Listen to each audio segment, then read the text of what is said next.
Because the meat is at the very bottom over here, and then the vegetables, and finally comes the rice. So now the brother over here is going to carry it up and flip it upside down, so it comes out just like a cake with the meat on top, then the vegetables, and then the rice. Okay? That's why it's called maqluba. Of course, it has to come with Bismillah, otherwise it's not going to work. So Bismillah daiman. Bismillah daiman.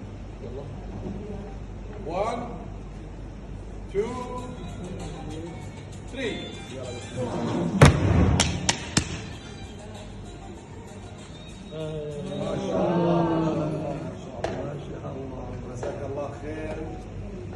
Something that can just make you feel hungry.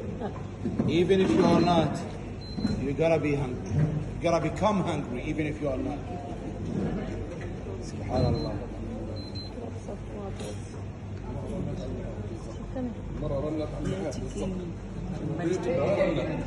الشاشة كلها. اشتغل بقى Yes, sir. Take a photo for everybody. Okay. Now, of course, each one of you guys gets his own dish.